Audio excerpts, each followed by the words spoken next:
Magandang araw! Ngayon pag-uusapan natin ang Aralin 5. Mga likas na yaman, ating alagaan. Ang mga likas na yaman mula sa lupa o mga yamang lupa. Ang karamihan sa mga bagay na nasa paligid at pinakikinabangan ng bawat isa sa atin ay nagmula sa lupa. Mapalad tayo dahil sagana sa yamang lupa ang ating bansa. Ngayon ay isa-isahin natin ang mga likas na yaman mula sa lupa. Unahin natin ang mga puno. Napakaraming kapakinabangan na nagmula sa mga puno, mula sa mga ugat hanggang sa kahoy, sanga, dahon, bulaklak, bunga at maging sa lilim ay napapakinabangan natin ang mga puno. Ang mga dahon ay nagbibigay lilim at naglilinis sa hangin o tumutulong upang mabawasan ang polusyon sa ating paligid. Maraming gamot ang nagmumula sa dahon ng iba't ibang puno.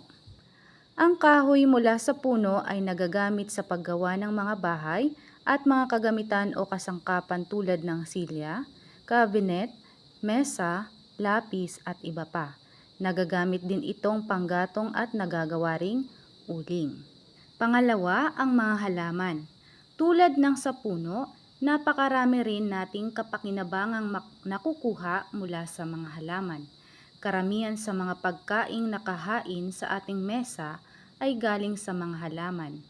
Ang kanin ay galing sa palay, ang tinapay, biskwit, cake, suman at mga kakanin ay mga produktong mula sa palay, mais at trigo. Ikatlo, ang mga hayop. Kabilang din sa ating mga yamang lupa ang mga hayop, lalo na itong mga sa lupa na naninirahan at inaalagaan. Napakarami rin nating nakukuhang likas na yaman mula sa mga hayop. Ang mga karne mula sa iba't ibang hayop ang isa sa mga pangunahing pagkain ng mga tao.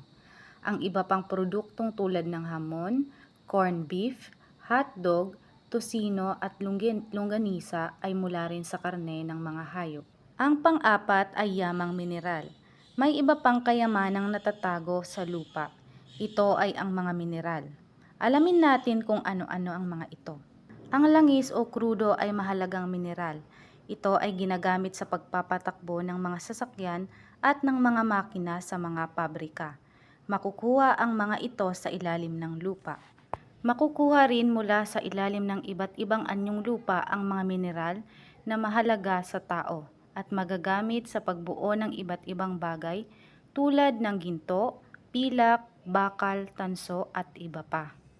Mahalaga ang pangangalaga sa mga likas na yaman mula sa lupa.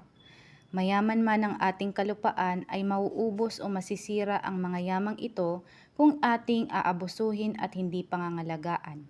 Kailangang magtulong-tulong tayong lahat, bata man o matanda, upang mapangalagaan ang mga ito at nang magamit hindi lamang ngayon kundi sa mga darating pang panahon. Ngayon ay tapos na nating talakayin ang mga likas na yaman mula sa lupa o yamang lupa. Sagutan ang mga sumusunod sa inyong libro.